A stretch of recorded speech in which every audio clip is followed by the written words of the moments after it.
अस्सलाम वालेकुम नाज़रीन, आप मेरा प्रोग्राम देख रहे हैं। मैं इमरान खान हूँ।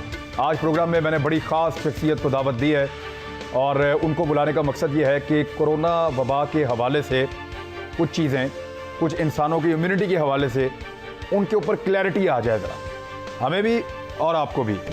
किसी तारुफ के मोहताज नहीं है। डॉक्टर अजमत साहब पाकिस्तान बल्कि एशिया के सबसे बड़े मारूफ माहिर इलाज बिल ग़िज़ा हैं और पूरी दुनिया में लोग इन्हें जानते हैं और जहाँ कहीं ये प्रोग्राम करते हैं उसकी 30-30, 25-25 ज़बानों में ट्रांसलेशन हो जाती है और पूरी दुनिया में लोग इनके इल्म से इस्तिफ़ादा करते हैं।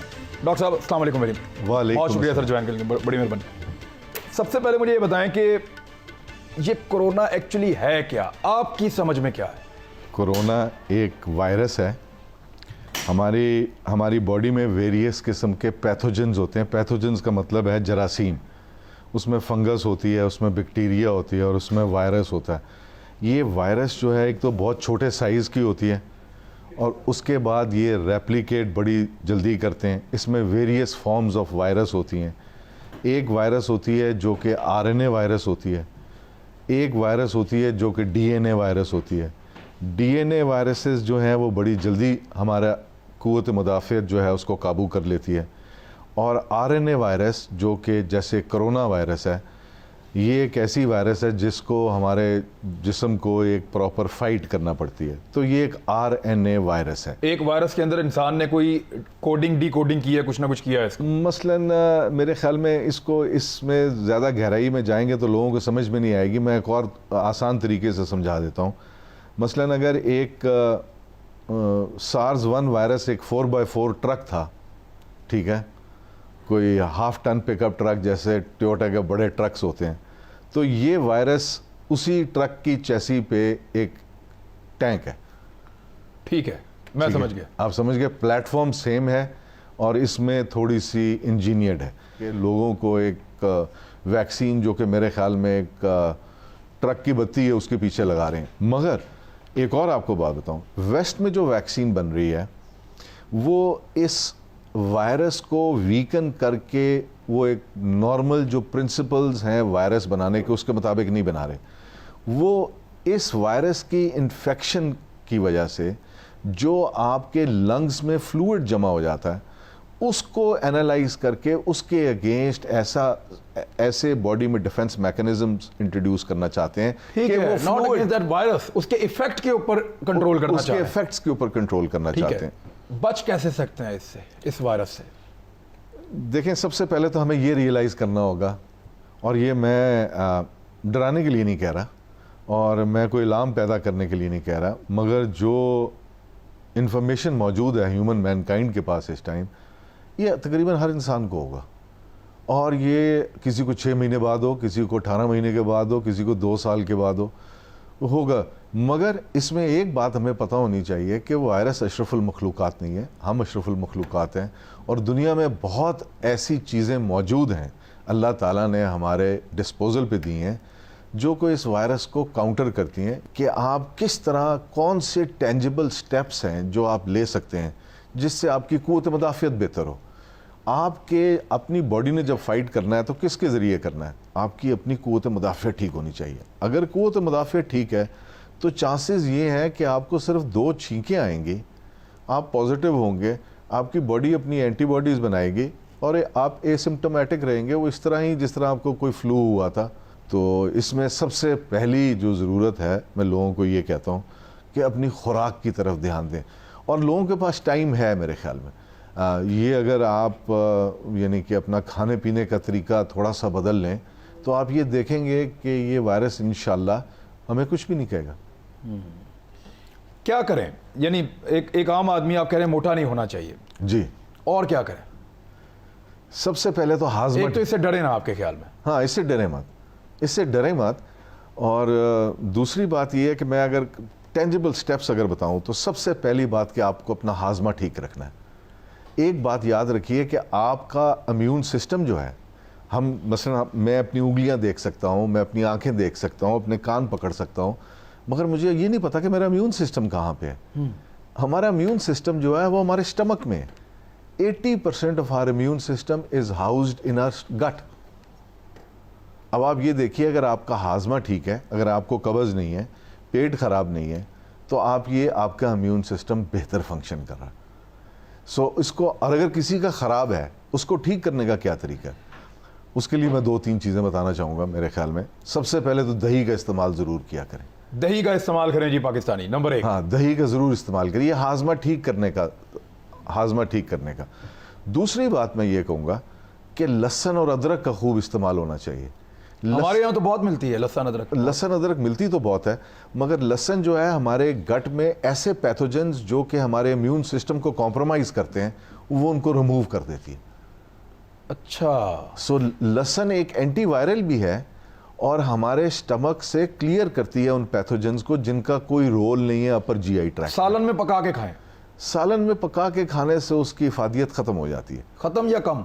कम हो जाती है। कम मेरे ख्याल में ख़त्म ही हो जाती है, क्योंकि हम बहुत ज़्यादा पकाते हैं। हम तो लहसुन को वैसे कैसे खा सकते हैं? लहसुन को बेहतरीन खाने का तरीका ये है कि उसके छोटे छोटे टुकड़े करें, उसको 5-7 मिनट हवा लगने दें। जब हवा लगती है तो उससे एक चीज़ बनती है जिसको हम एलिसन कहते हैं, जो कि बहुत ज़बरदस्त एक एंटी माइक्रोबियल पेप्टाइड है। ये वो सब्सटेंस होते हैं जो वेरियस प्लांट्स में मिलते हैं और वायरस और बैक्टीरिया और फंगस के ख़िलाफ़ काम करते हैं, और इनको हम एंटी माइक्रोबियल पेप्टाइड्स कहते हैं, और ये लहसुन में भरे हुए हैं। तो आप लहसुन खाइए, आपको एंटी वायरल प्रोटेक्शन भी मिलेगी। और खाने का तरीका ये है कि छोटे छोटे टुकड़े करके एक छोटी सी तुरी लीजिए, एक छोटी सी सेगमेंट लीजिए, उसके छोटे छोटे से आप हिस्से कीजिए और उसको आप पानी से निगल लीजिए खाने के बाद। एक लहसुन का पीस काफ़ी है। एक लहसुन का पीस एक दिन में खाएं। एक दिन में खाएं। अच्छा, उसके बाद एक और बात बताओ। अब अदरक आ गया, जिंजर। नहीं, मैं लहसुन के बारे में पहले बात पूरी कर दूं। वो ये कि अगर आप 25-30 दिन खाएंगे तो आपके अंदर से लहसुन की स्मेल आनी शुरू हो जाएगी। That is the time to stop. अच्छा जी, उसका मतलब ये है कि आपके वो एलिसन के कंपाउंड्स पूरे हो गए। सो एक बेहतरीन डिफेंस आपको मिल गया। और लहसुन कई लोगों को हजम नहीं होगा, इसलिए अगर आपको हजम नहीं होता तो आप एक पूरी तुरी से ना शुरू करें, एक पूरी सेगमेंट से। आप एक लहसुन का चौथा हिस्सा लेके, छोटा सा हिस्सा लेके सिर्फ वो लीजिए। आहिस्ता आहिस्ता 5-7 दिनों में इसको बढ़ाइए। और जब आप लहसुन लें, जब आप ये गार्लिक के ऊपर आप कर रहे हैं, फोकस कर रहे हैं, तो साथ दही भी ज़रूर लीजिए। दही के बारे में मैं आपको छोटी सी बात, दही में लहसुन डाल के खा लें, पता ही नहीं चलेगा। हाँ, ये भी ठीक है, ये भी बिल्कुल किया जा सकता है। और उसको आप पानी से निगल, कई लोग चबाना नहीं पसंद करते हैं, वो पानी से निगल भी सकते हैं। और पानी से निगलें तो उसका फ़ायदा भी है ज़्यादा, और उसका फ़ायदा इस तरह ज़्यादा है कि यानी कि आपकी सस्टेन करेगा थोड़ी देर तक, आपकी बॉडी में वो लोअर पार्ट तक जाएगा, वो सारी डिलीवरी जो है वो पूरे गट में होगी। सो उसका बहुत फ़ायदा है। अदरक का कावा जो है, अदरक के बारे में मैं आपको थोड़ी सी एक बात बताता चलूँ कि हर साल, अब पता नहीं इस साल होती है या नहीं होती, तकरीबन 20-22 साल से मैड्रिड में एक कॉन्फ्रेंस होती थी जिसमें अदरक, लहसुन और ऑलिव ऑयल पे नई रिसर्च प्रेजेंट की जाती थी। 3 चीज़ों पे, 3 चीज़ मैड्रिड में। हर साल इन 3 चीज़ों के लिए साइंटिस्ट इकट्ठे होते थे। अदरक के अंदर जितनी भी चीज़ें डिस्कवर की गई हैं, उन सब का रोल एंटी एजिंग है। वो prevention of pre mature ageing करती हैं। और आप अदरक इतनी बड़ी दुनिया है, इतनी बड़ी दुनिया है। और अदरक क्या करता है, आपके स्टमक से हवा को खारिज करता है। सबसे पहला काम ये करता है। अदरक आपके स्टमक को सूद करता है, आपके इम्यून सिस्टम को खड़ा करता है दोबारा। अदरक इतनी शानदार चीज़ है। आप ये सोचिए कि अल्लाह ताला ने कुरान मजीद में अदरक का जिक्र किया कि जो मेरे पास मेरे बंदे जन्नत में आएंगे, उनको ऐसे प्यालों में तवाज़ा की जाएगी जिसमें से सूंठ की खुशबू आएगी। यानी कि प्री मैच्योर एजिंग, वहाँ तो कोई एजिंग नहीं। सो आप ये सोचिए कि अदरक के अंदर अभी कोई 63 के करीब न्यूट्रिएंट्स डिस्कवर किए गए, न्यूट्रिस्यूटिकल्स, जिनको अभी नाम दिया जाना है, और उन सारों का रोल हमारी बॉडी में है। यानी इंसान अभी तक अदरक के अंदर क्या है वो पता नहीं कर सका। नहीं कर सका। और जो पता चला वो खजाना है सारा का सारा। बिल्कुल खजाना। अभी इसके हवाले से मैं आपको एक और, आपने कहा अभी पता नहीं कर सके, अभी तक हमारे जिस्म में 7.2 मिलियन न्यूट्रिएंट्स डिस्कवर हो चुके हैं। ठीक है, सारे के सारे वेरियस सब्जियों, 72 lakh nutrients, 72 lakh nutrients discover हो चुके हैं। और तकरीबन आधे ऐसे हैं जिनको अभी नाम भी नहीं दिया गया, उनको नाम भी नहीं दिया गया। और इसी तरह मैं लोगों से ये रिक्वेस्ट करूंगा कि अदरक बेहतरीन चीज़ है जिसमें ऐसी बेइंतहा चीज़ें हैं जो कि हमारे लिए फ़ायदेमंद है, हमारे इम्यून सिस्टम को ठीक करती हैं, हमारे हाजमे को बेहतर करती हैं। अदरक को लेना कैसे है, ये मैं ब्रेक के बाद एक ब्रेक ले लें। हाँ जी। अदरक का इस्तेमाल आप, अब लहसन का तो आपने सुन लिया कि आप दही के साथ, पानी के साथ उसको पीस के, उसको चबा के, कैसे भी करके उस वक्त तक इस्तेमाल करें जब तक कि आपके अंदर से लहसन की जो है वो खुशबू ना आए। जब आए तो आप समझ लें कि अब आपका कोटा फुल हो गया, फिर कुछ अरसा आप रुक जाएं। एक ब्रेक लें, वापस आते हैं, अदरक कैसे इस्तेमाल करें। वेलकम बैक नाजरीन। अदरक को इस्तेमाल कैसे करना है कोरोना से बचने के लिए, इम्यूनिटी को बेहतर करने के लिए। पहले लहसन था, अब अदरक। डॉक्टर साहब, इसका इस्तेमाल कैसे करें? हम कोई मैगी दवाइयां नहीं बता रहे, जी, हम जी। तो वो बता रहे हैं जो अल्लाह ताला ने बना के भेजा है। बिल्कुल बिल्कुल बिल्कुल, मैं बिल्कुल भी किसी कोई ब्रांड नेम का नाम नहीं लेना चाहूँगा। अदरक के बारे में बहरहाल आते हैं। अदरक जो है, बेहतरीन तरीका अदरक को लेने का है कि आप उसका कावा लें, और कावा इस तरह लें कि आप थोड़े से अदरक को श्रेड कर लें, कद्दूकश कर लें जिसको कहते हैं, बारीक बारीक, 1 चम्मच के बराबर, और उसमें तकरीबन कोई 6 कप पानी के डाल दीजिए। उसको एक दफ़ा उबलने दीजिए, और उबलने के बाद जब वो 3 कप रह जाए तो वो आपका एक अदरक का कावा बन गया। और वो एक बहुत ज़्यादा कॉन्सेंट्रेटेड भी नहीं है। गुड़ के साथ ले लें बेशक। जी, गुड़ के साथ ले लें, उसके शहद अंदर के आप साथ। शहद के साथ ले लें, ये आप ले सकते हैं। और ये दिन में एक दफ़ा ज़रूर लीजिए, इससे आपका हाजमा भी बेहतर होगा। अच्छा, एक और सबसे बड़ी बात अदरक की, अदरक का जो कावा है वो ब्लड थिनर है। और ये सोचिए कि अगर आपका ब्लड थिन है तो वो ब्लड थिनर नहीं के तौर पे काम हार्ट के करेगा। प्रॉब्लम नहीं होंगे आपको? नो, आपका हार्ट के लिए, बेहतरी के लिए। हार्ट के प्रॉब्लम नहीं होंगे आप? जी, आपको हार्ट के प्रॉब्लम नहीं होंगे, आपकी सर्कुलेशन बेहतर करेगा, आपकी मेमोरी बेहतर करता है, उसके बाद प्री मैच्योर एजिंग को प्रिवेंट करता है। सेलुलर लेवल पे कैंसर सेल का जो एक मरने का प्रोसेस होता है जिसको हम अपोप्टोसिस कहते हैं, उसके अंदर बॉडी को असिस्ट करता है। बहुत ज़्यादा फंक्शंस हैं अदरक के। तो कावा इसका सबसे बेहतर है, सबसे बेहतरीन कावा। अच्छा, खाने में जो डाल के, पका के, जला के हम कोई चीज़ करते हैं तो वो आपको लगता है उसका इम्पैक्ट नहीं रहता? उसका और फर्दर क्या है? देखें, अब पेट को तो हमने देख लिया कि पेट के अंदर जो है वो ये चीज़ें, 80% आपने कहा था कि immune system belong to your belly. कई लोग दिखने में बड़े तगड़े होते हैं, तो क्या हम एक्सपेक्ट कर सकते हैं उनको देख के कि इनका तो बड़ा ज़बरदस्त इम्यून सिस्टम होगा? नहीं, बिल्कुल भी नहीं। ये जो कैरेक्टराइजेशन है कि अगर एज का भी नहीं है? एज का भी नहीं है। एज अगर आपने अच्छा खाना पीना रखा हुआ है तो आपका इम्यून सिस्टम बड़ा स्ट्रॉन्ग एक्ट करेगा even at the age of 60। इसमें कोई शक नहीं। और कौन सी चीज़ें हैं ऐसी जो इस्तेमाल करें लोग? देखें, सबसे एक बात याद रखें कि जो फर्स्ट रिस्पॉन्डर है, जो फर्स्ट लाइन ऑफ फायर जिसने फेस करनी है हमारी बॉडी में, उस वाले इम्यून सिस्टम की सेगमेंट को तगड़ा करना जो है ना, ये हमारा नंबर 1 एम होना चाहिए। अच्छा, इम्यून सिस्टम का कौन सा पार्ट है जो कि अगर वायरस इन्फेक्ट हुई है तो उसी टाइम इन एक्शन आएगा? वो फर्स्ट डिफेंस लाइन। वो जो फर्स्ट डिफेंस, उसको हम कैसे एक्टिवेट करें?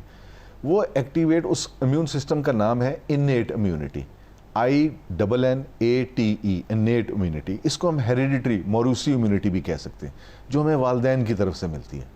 और ये वो इम्यूनिटी है जो कि हेल्प करती है हमारी बॉडी को कोरोना वायरस को, ख़ास तौर पे ये जो अभी किसी भी चीज़ को, as a matter of RNA viruses के लिए सबसे बेहतरीन इफेक्टिव चीज़ है।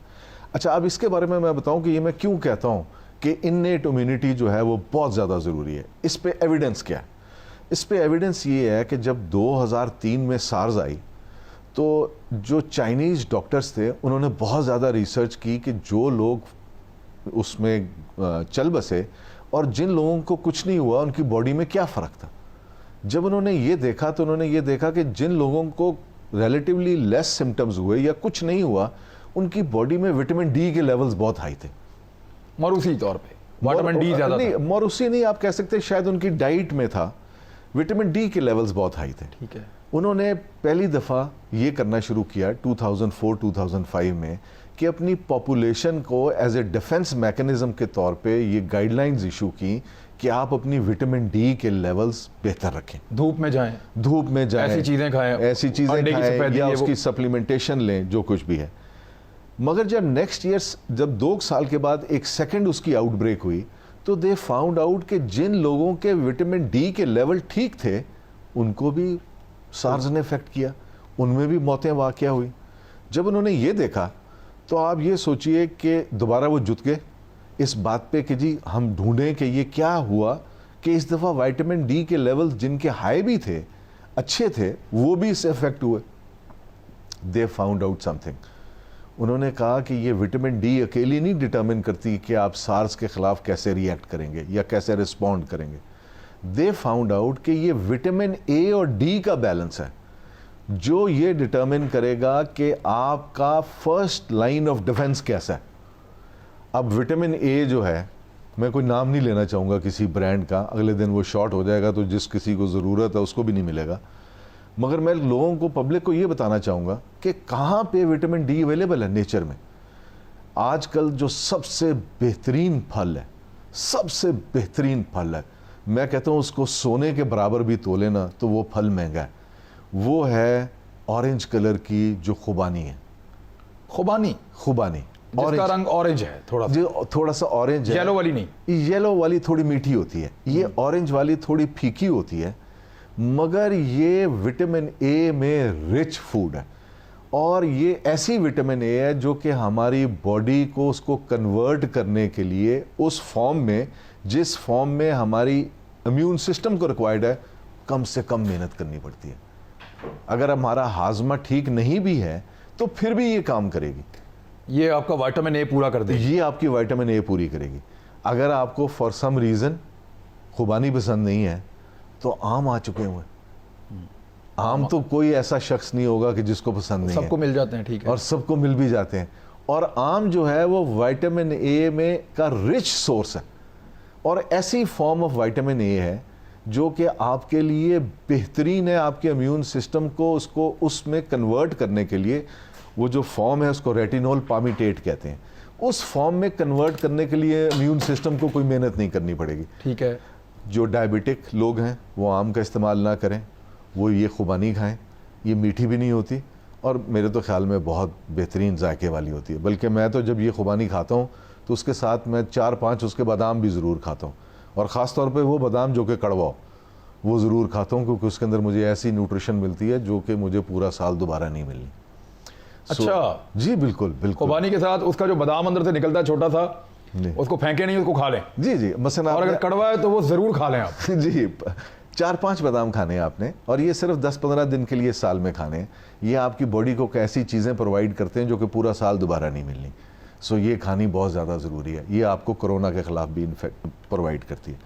उसके अलावा कुछ और चीज़ें मैं बताना चाहूँगा। कुछ लोग हैं, मसलन आपका first line of defence fail हो गया, ठीक है जी, आपको कोरोना हो गया, आपको 101 बुखार है, अब क्या करें? क्या हाइड्रोक्सी क्लोरोक्विन लें? अगर आपको हाइड्रोक्सी क्लोरोक्विन दी जाए तो उसके साथ जिंक लीजिए। जिंक जो है वो वायरस के खिलाफ बहुत बड़ा इफेक्टिव एक टूल है, और हाइड्रोक्सी क्लोरोक्विन जो है ये नेचर में कहाँ मिलता है? ये जिंक आपको काजू में बहुत ज़्यादा मिलता है, ठीक।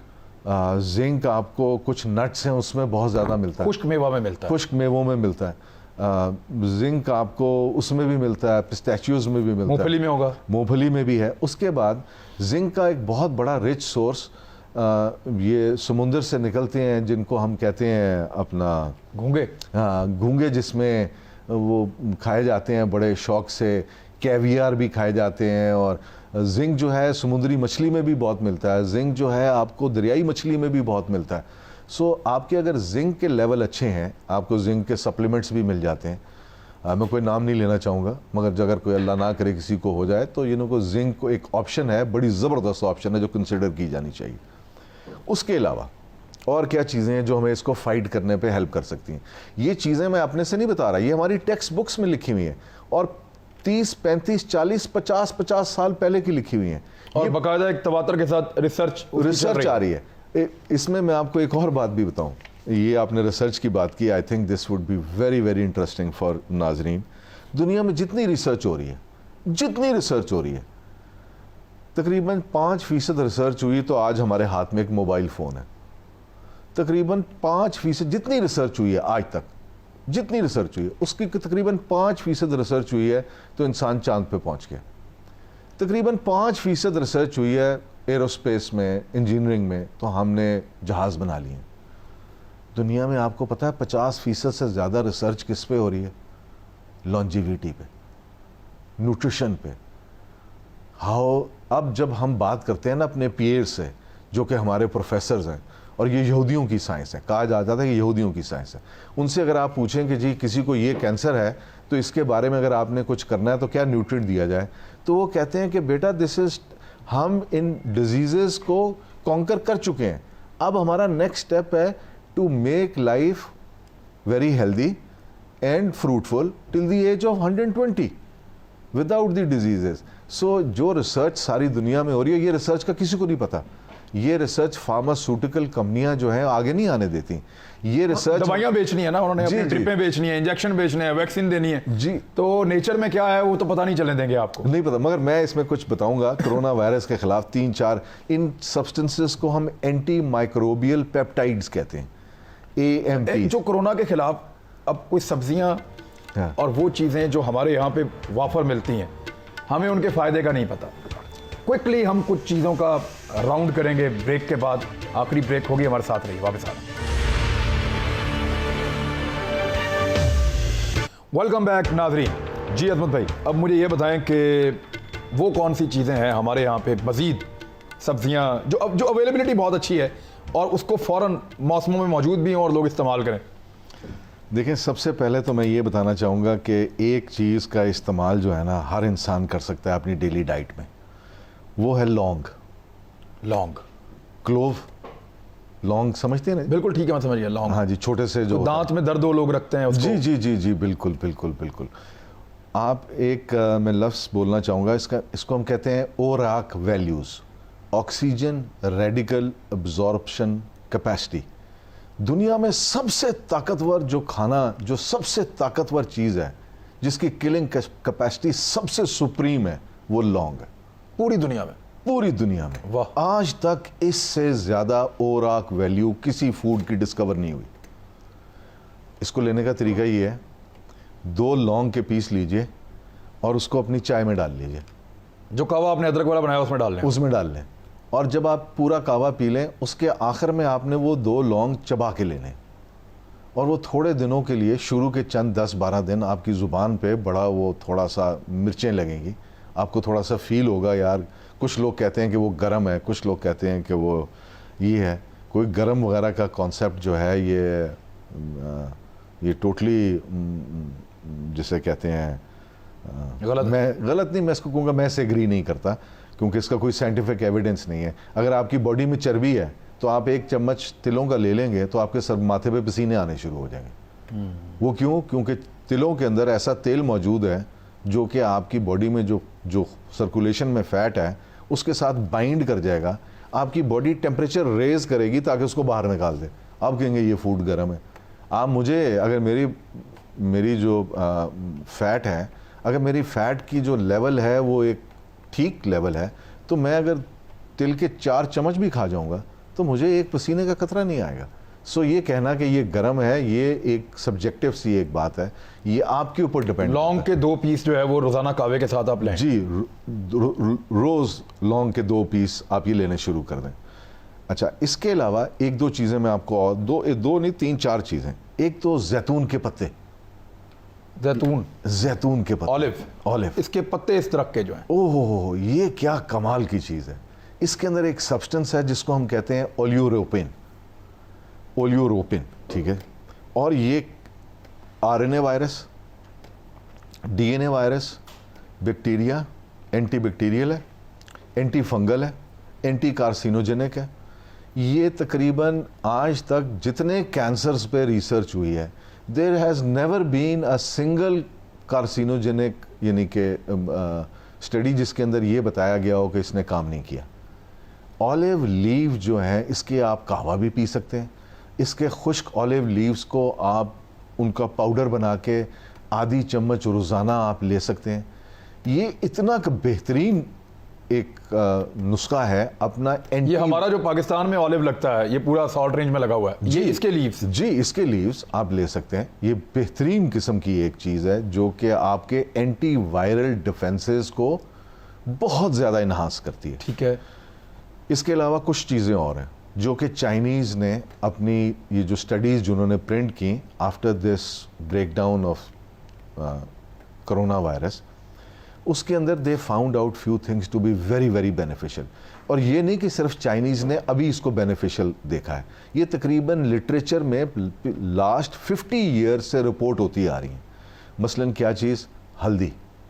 हल्दी, अब हल्दी के अंदर एक सब्सटेंस है जिसको हम कुरकुमिन कहते हैं, CURCUMIN, कुरकुमिन। और ये तकरीबन 400 ग्राम हल्दी में से एक कैप्सूल निकलता है। 400 ग्राम में से एक कैप्सूल एक कैप्सूल निकलता है। ये capsule highly potent form of anti inflammatory substance है। इसके अलावा ये एक एंटी माइक्रोबियल पेप्टाइड भी है जो कि एंटी RNA और DNA वायरसेस के खिलाफ काम करता है। अगर आपके जिस्म में मोटापा है और आप अपना मोटापा कम करना चाहते हैं in order to get your immune system to do well against this pandemic, तो it is essential कि you include some हल्दी in your diet। दूध के साथ लेने हल्दी, यहाँ सदियों से लोग ले रहे हैं दूध में हल्दी डाल के आप पी लें। इसके पीछे बड़ा विजडम है दूध के अंदर हल्दी डाल के लेने का।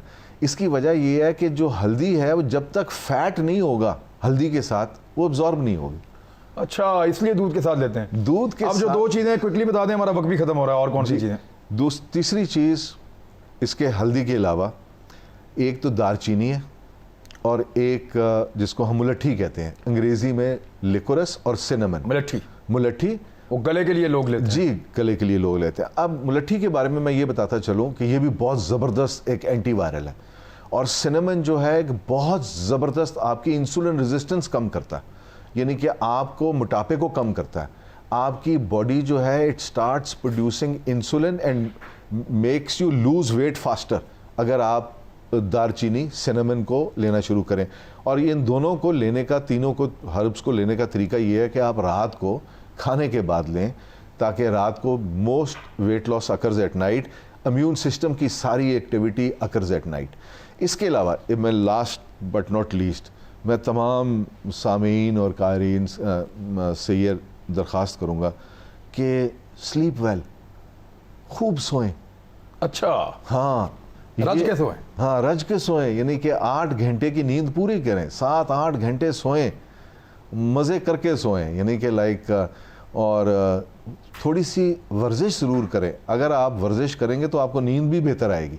अगर आप बिल्कुल आपका लाइफस्टाइल इनएक्टिव होगा तो आप ये देखेंगे कि आपको नींद भी ठीक नहीं आएगी। और सारा ये जो एक्टिविटी है, एक और मैं नींद के हवाले से बात करता चलूँ, मैं प्रीमेच्योर एजिंग के बारे में अक्सर लेक्चर देता रहता हूँ। तो ये याद रखिए कि हर इंसान जब रात को सो जाता है ना, तो आपकी बॉडी के अंदर कारिंदे निकलते हैं जो आपके जिस्म को सुई धागा लेके रिपेयर करते हैं। ठीक है। सारे दिन में जो आपका डैमेज हुआ है ना, वो रात को रिपेयर होता है। और वो रिपेयर कब होता है? जब आप खूब बेहतरीन नींद सोते हैं। अगर आपकी नींद अच्छी नहीं है, एक तो आप यू विल एज क्विकली, झुर्रियाँ बढ़ेंगी, इम्यून सिस्टम भी कमज़ोर होगा, जल्दी बूढ़े हो जाएंगे, रिपेयर का अमल रुक जाएगा। और कोरोना वायरस भी यानी कि ज़्यादा आपको अफेक्ट करेगा। सो इसलिए गो बैक टू नेचर, चक्की का आटा खाएं, ठीक है। आप ये दूसरी, मैं इसमें एक और बहुत और लोगों को बताएं कि चीनी ना खाएं। जी, मैं इसमें सबसे आखिर में ये बताने लगा हूँ कि कोशिश ये करें कि अपनी खुराक से इन्फ्लेमेटरी फूड्स निकाल दें। चीनी को बिल्कुल निकाल दें। हम जब थे ना, स्टूडेंट थे, तो हम चूहों को इम्पोर्टेंट और इनफर्टाइल करने के लिए ना चीनी, चावल और मैदे का इस्तेमाल करते थे। मैदा, चावल जो पॉलिश वाला है वो, हाँ, और चीनी। हाँ, और इसके अलावा कुछ चीज़ें और ऐड हो गई हैं। एक ख़ास तौर पे क्या चीज़ है? नूडल्स जो बच्चों को आप खिलाते हैं, जो बच्चों को खिलाते हैं पेट भरने के लिए, पेट भरने के लिए, इससे इज्तनाब करें। और एक और चीज़ जो कि बहुत ज़्यादा हमारे इम्यून सिस्टम को डाउन करती है, वो घर में फ़िनाइल का इस्तेमाल है। फ़नाइल के इस्तेमाल से रुकें। उसके बाद 24/7 मस्कीटो रिपेलेंट्स, जो आपके घर में जो ये मच्छर मार कॉइल्स और ये मच्छर मार टिक्कियाँ और मच्छर मार, वो जो दीवारों में लगे हुए फिक्स करके उनका लिक्विड, ये आपके इम्यून सिस्टम को कॉम्प्रोमाइज़ करते हैं। इसमें से कुछ लिक्विड्स ऐसे हैं जो घोड़ों के अस्तबल में लगाने की इजाज़त नहीं है, और वो हमारे घरों में लगे हुए हैं, और हमारे बच्चे का एक पंगूड़ा और उसके साथ वो लगे हुए हैं। तो ये सब इम्यून सिस्टम कमज़ोर करते हैं। इनको खुराक से निकाल दीजिए। हंटर बीफ हो गया, सॉसेजेस हो गए, इस किस्म की चीज़ें, प्रोसेस्ड जिसे कहते हैं हम मीट, प्रोसेस्ड मीट, ये नाइट्रोसमाइंस प्रोड्यूस करते हैं, इम्यून सिस्टम को नीचे ले जाते हैं, बॉडी में इन्फ्लेमेशन कॉज करते हैं। ये सारी चीज़ें एक एपिसोड आपके साथ और करनी है क्योंकि हमारा ये वक्त ख़त्म हो रहा है और इतनी ज़बरदस्त मालूमात हैं। नाज़रीन, लुब्बे लुबाब ये है कि जो डॉक्टर साहब फरमा रहे हैं कि ये रिसर्च बाकायदा 50-60 साल से चल रही है। यहूदियों ने इस पर बहुत रिसर्च की है, गोरों ने बहुत रिसर्च की है और ये निसाब का हिस्सा है कि नेचर सबसे बेस्ट सोल्यूशन है। हम बड़ी हकारत से देखते हैं छोटे छोटे फलों को, छोटी छोटी सब्जियों को, अदरक लहसुन को, लौंग को, इन चीज़ों को समझते ही कुछ नहीं है। हमें तो लगता है जब तक कि मुश्किल नाम वाली कोई दवाई नहीं होगी अंग्रेज़ी में, जिसको ना हम स्पेलिंग आते हैं ना हम बोल सकते हैं उसको, तब तक हमें आराम नहीं मिलेगा। तो नेचर के अंदर अल्लाह ताला ने हर चीज़ रखी हुई है और यही आज डॉक्टर साहब बता रहे थे हमें। सर आपका बहुत शुक्रिया, बड़ी नवाजिश। दोबारा इंशाल्लाह डॉक्टर साहब को कभी जहमत देंगे और कोशिश करेंगे कि मज़ीद चीज़ें जान सकें। अपना ख्याल रखें। आखिरी फाइनल एक बार, वैज़ा मरज़ तो हुआ यशवीन से जो पहली आयत है ना, अल्लाह ताला उसमें फरमाता है कि मैं ही तुम्हें खिलाता हूँ, मैं ही तुम्हें पिलाता हूँ, और उससे अगली आयत है मैं ही तुम्हें बीमारी से शफा देता हूँ। और अल्लाह ताला ने जो खाने पीने के लिए अल्लाह ताला ने बनाया हुआ है उसी में शफा है। अपना ख्याल रखिएगा, मुलाकात होती है दोबारा। अल्लाह हाफ़िज़।